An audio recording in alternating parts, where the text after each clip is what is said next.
혁신도시에 사는 젊은 부모님들, 요즘 억장이 무너진다는 이야기를 합니다.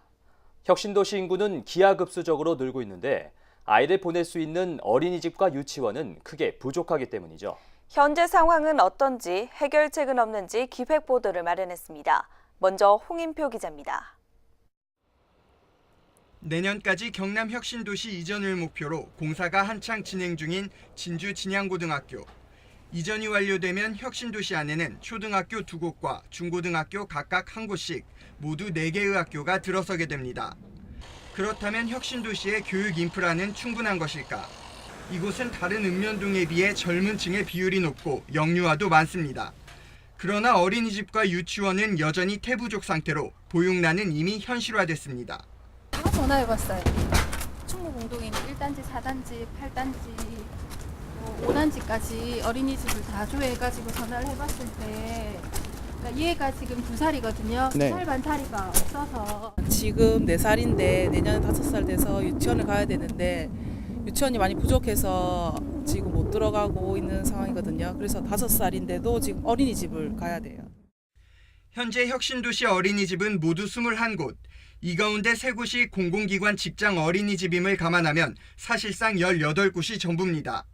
더욱이 이 가운데 11곳은 정원 20명 이하의 가정 어린이집입니다.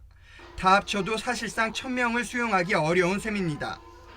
유치원은 사정이 더욱 심각합니다. 혁신도시에 있는 유치원 등원 대상은 900여 명인데 유치원은 단 2곳에 불과합니다. 실제로 최근 혁신도시의 한 유치원이 내년도 원생 모집에 나섰는데 웬만한 대학보다 높은 경쟁률을 보였습니다. 9명 뽑는데 13명이 없어요. 그럼 이게 몇 대 몇 정도 되는 거죠? 9명 뽑는데 73명은? 7대. 더 큰 문제는 앞으로입니다. 혁신도시의 기반 조성 공사와 공공기관 이전이 마무리되면서 인구는 13,000명을 넘어섰습니다. 내년에는 2-3개의 아파트가 들어설 예정이며 공공기관 직원들의 유입도 계속될 전망입니다.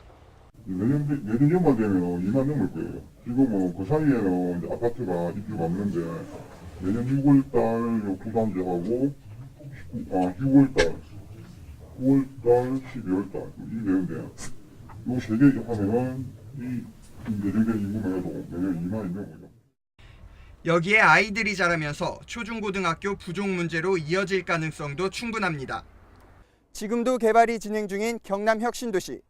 인구가 늘고 있는 만큼 교육 인프라가 더 확충돼야 된다는 목소리가 높습니다. SCS 홍인표입니다. 앞서 보신 것처럼 경남 혁신도시의 보육기관이 많이 부족하다 보니 주민들의 불편이 큰 실정인데요. 문제는 이 같은 상황이 앞으로 초중학교까지 이어질 가능성이 크다는 사실입니다. 그렇다면 대체 왜 이 같은 문제가 발생하는 걸까요? 이어서 혁신도시 보육기관 부족 사태의 원인과 전망을 김현우 기자가 보도합니다. 진주시 충무공동, 이른바 경남혁신도시의 인구는 10월 말 기준 13,300여 명. 지난 2014년 1월 인구가 567명이었음을 감안하면 3년이 채 안 돼 20배 이상 늘어난 셈입니다. 문제는 연령별 인구 불균형입니다. 경남혁신도시의 경우 다른 혁신도시와 달리 비교적 도심지와 가깝고 공공기관도 많아 조성 초기부터 젊은 층의 관심을 받았습니다. 실제 다른 읍면동의 경우 40에서 60대가 많은 반면 충무공동은 20에서 40대가 전체 인구의 52%에 달합니다. 젊은 층 인구가 많다 보니 영유아의 비율도 높을 수밖에 없습니다. 현재 충무공동에 사는 7세 이하 영유아는 모두 2,100여 명으로 전체의 16%를 넘어서고 있습니다. 수업까지는 아니거든요. 기존에 발견 60대 이상이 많기 때문에 여기가 될 수가 없는데 우리는 유입하는 인구들이 다 30대, 40대, 20대이기 때문에 신혼부부도 많고 새로운 동이다 보니까 아파트도 또 평수가 작고 하니까. 반면 보육기관의 수용 능력은 턱없이 부족합니다. 어린이집 21곳과 유치원 2곳의 수용 가능 인원은 불과 1,200명 정도. 결국 나머지는 옆 동네로 넘어가야 한다는 이야기인데 사실상 수요 예측 조사가 실패로 돌아간 셈입니다. 특히 일부 규모가 큰 어린이집의 경우 유치원까지 병행하다 보니 진학이 수월하지만 가정 어린이집은 유치원을 따로 찾아야 하다 보니 학부모들의 기호도 크게 갈리고 있습니다. 어린이집에 어쨌든 같은 건물이기 때문에 쟤네들은 저희가 우선 입학을 시켜요. 그렇다 보니까 자리가 작아질 수밖에 없는 거고. 그래서 이렇게 된 거고 저희가 또 현재 혁신도시 안에 유치원 부지가 2곳 남아있긴 하지만 실제 설립이 될지는 미지수입니다. 개인 땅인데다 땅값도 비싸 사업성을 고려하지 않을 수 없기 때문입니다. 그 부지가 좀 크거든요. 뭔가 뭐 좀 10억이 들어가야 된다 하시더라고요. 그분도 할까 지을까 지금 고민 중인 상황이더라고요. 불과 2, 3년 뒤면 초중학교에서도 같은 문제가 생길 수 있는 상황. 교육청도 이 같은 사실을 알고 있지만 당장 손쓸 방법이 없다는 입장입니다. 무작정 교육기관을 늘렸다가 학생들의 수요가 갑자기 뚝 떨어지면 일부 유치원과 학교는 문을 닫아야 될지도 모르기 때문입니다. 대규모 그 주택단지가 동시에 다 같이 이렇게 공사를 진행해가지고 동시에 뭐 입주가 되고 이렇게 되면은 저희가 이제 이런 학생 배치 계획을 짜는 게 조금 원활하게 될 것 같은데 시기가 다 각각 다르거든요. 그것 때문에 저희가 좀 계획을 잡는 데 좀 어려운 게 좀 있습니다. 일부 학부모들 사이에서는 벌써부터 자녀의 고등교육을 걱정하며 이사에 대한 이야기가 나오고 있는 실정입니다. 경남혁신도시 보육기관 부족 사태가 점차 현실화되고 있습니다. 이 같은 문제가 초중 고등학교까지 이어지지 않도록 관계기관들의 적극적인 대책 마련이 필요해 보입니다.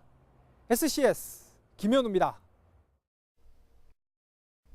경남혁신도시가 조성된 지 어느덧 9년이 지났습니다.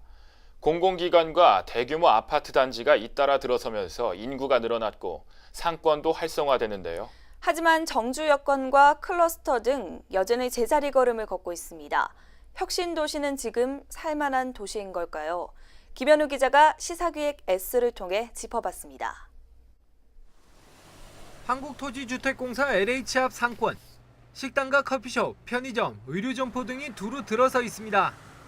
점심시간이 되자 사람들이 삼삼오오 모여들고 도로갓길은 아예 주차장으로 변했습니다. 상가에 식당들이 많이 들어와서 뭐 먹을 수 있는 것도 이제 고를 수 있고 선택의 폭도 넓어지고 해서 멀리 안 가고 그냥 여기 이 충무홍동에서 점심 식사를 많이 하는 편이죠. 혁신도시에 있는 한 대형 쇼핑몰도 사람들로 북적이긴 마찬가지. 점심시간 식당가는 손님들로 가득 차 빈자리를 찾기 어려울 정도입니다. 언니랑 같이 애기 옷도 구경하고 형부 옷도 볼 겸 정상에서 왔는데 쇼핑몰 구경도 하고 식사도 간편하게 할 수 있어서 되게 편하고 좋은 것 같아요. 4년 전만 해도 경남혁신도시는 안전펜스가 곳곳에 쳐진 거대한 공사장이었습니다. 허허벌판은 11개 공공기관 이전과 고층 아파트 건설로 인해 급속도로 바뀌기 시작했습니다. 현재 입주가 마무리된 아파트 단지는 모두 5곳. 내년에 3개 단지가 더 조성되면 2만 명을 넘어서고 2020년쯤에는 4만 명에 달할 것으로 전망됩니다. 지금 아파트라든지 이런 주거가 굉장히 급하게 빠르게 이렇게 공급이 되고 있고요. 그에 따라서 주택시장 이런 게 활성화되고 있고 또 상가 건물이라든지 이런 것들이 너무 좀 빠르다 싶을 정도로 과열되는 분위기가 있는 것 같습니다. 반면 정주 여건은 늘어나는 인구를 따라가지 못하고 있습니다. 주차시설이 부족해 불법 주차가 판을 치고 교육시설도 찾아보기 힘듭니다. 병원은 LH 내부병원 한 곳에 불과하고 그나마도 소아과는 단 한 곳도 없습니다. 특히 혁신도시 특성상 청장년층과 영유아 인구가 많은 편인데 학교나 보육시설은 턱없이 부족한 실정입니다. 사정이 이렇다 보니 공공기관 직원들은 가족 이주를 꺼릴 수밖에 없습니다. 밥만 준다고 해서 거기 사람이 사는 건 아니잖아요. 그렇기 때문에 제가 보기엔 좀 종합적인 부분, 다방면에서 이제 균형 있게 정말 지원책이 나와야. 혁신도시의 핵심인 산학형 클러스터도 좀처럼 활성화되지 못하고 있습니다. 현재 경남혁신도시 클러스터 부지는 모두 21만 5천여 제곱미터 39필지로 이 가운데 37필지가 분양됐지만 대부분 영세한 업체에게 팔리다 보니 실제 착공률은 15%에 그치고 있습니다. 게다가 지역 특화 산업인 우주항공 관련 기업은 단 4곳에 불과합니다. 우주항공이라든지 그런 측면에서 좀 아쉬움이 있습니다. 저희들 입장에서는 저희들이 지금 현재 미래 전략 산업으로 추구하고 있는 항공 우주라든지 세라믹이라든지 이런 또 혁신도시 이전 기관과 관련된 그런 기업들이 좀 많이 포진할 수 있는 그런 여건이 됐으면 좋겠는데. 이웃한 경북 혁신도시의 경우 분양된 클러스터 용지는 48%에 그친 대신 분양된 필지는 대부분 완공됐거나 착공을 앞두고 있습니다. 대부분 이전 공공기관 관련 시설들입니다. 협력사들을 중심으로 이제 이전을 시키고 있고, 특히 도로교통기능군이 와 있기 때문에 도로교통기능군에도 적합한 그런 첨단 자동차 연구소라든지 완성차 연구소 같은 거, 이런 것들도 우리가 계속 지금 입주를 시키고 있고, 그것들이 끝까지 우리가 계획대로 갔을 때 혁신도시가 성공된다고. 외형은 화려하지만 정작 실속은 떨어지는 경남 혁신도시. 시사기획 S 혁신도시 지금 살만하십니까 편에서는 경남 혁신도시의 현 주소와 문제점, 그리고 이를 해결하기 위한 방안들을 확인할 수 있습니다. SCS 김현우입니다. 진주 경남 혁신도시의 보육시설이 크게 부족해 학부모들이 어려움을 겪고 있다는 사실 수차례 보도해드렸는데요. 공공기관 직원들 역시 부족한 보육시설 탓에 가족 동반 이주를 꺼리고 있는 실정입니다. 큰 공공기관은 직장 어린이집을 가지고 있지만 작은 곳은 그렇지 못하기 때문인데 아예 여러 곳이 뭉쳐 공동 직장 어린이집을 만들려는 시도까지 나오고 있습니다. 김현우 기자의 보도입니다. 12월 현재 경남 혁신도시의 어린이집 수는 모두 21곳, 유치원은 2곳입니다. 수용 가능한 원아이 수는 1,200명이 채 안 됩니다. 반면 혁신도시에 사는 7세 이하 영유아의 수는 모두 2,100여 명으로 정원의 2배에 달합니다. 사실상 보육 대란이 생길 수밖에 없습니다. 이전 공공기관 직원들의 불만은 특히 클 수밖에 없습니다. 수도권에 살고 있는 가족을 데려오려 해도 기본적인 보육시설조차 안 돼 있다 보니 동반 이주가 꺼려질 수밖에 없습니다. 그나마 한국토지주택공사와 한국남동발전, 중소기업진흥공단 등 비교적 규모가 큰 공공기관은 직장 어린이집을 운영하고 있지만 나머지 8곳은 자체 어린이집도 없습니다.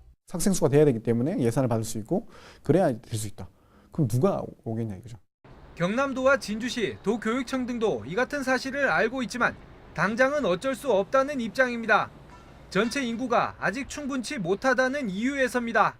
아파트가 아직 지금 부족하답니다. 인구 대비 시설은 어느 정도 만족되는데 거기에 더 하려면 인구가 더 입주가 되어야 되고. 결국 참다 못한 공공기관들이 직접 나섰습니다. 국방기술품질원과 한국산업기술시험원, 한국세라믹기술원 등 3곳이 힘을 합쳐 공동직장 어린이집을 짓기로 한 것입니다. 정부 부처도 제각각인데다 기관 성격이나 예산 확보 방식도 달라 어려움이 컸지만 최근 극적으로 어린이집 건립을 결정지었습니다. 국토부의 도움을 받아 클러스터 부지에 어린이집 건립 부지도 매입한 상태입니다. 이곳은 경남혁신도시 이전 공공기관 3곳에 공동직장 어린이집이 들어설 부지입니다. 빠르면 내년 3월 착공해 내후년에는 본격적인 운영에 들어갈 수 있을 전망입니다. 새로 건립될 어린이집은 연면적 820제곱미터의 지상 2층 규모로 99명의 원화를 받게 됩니다.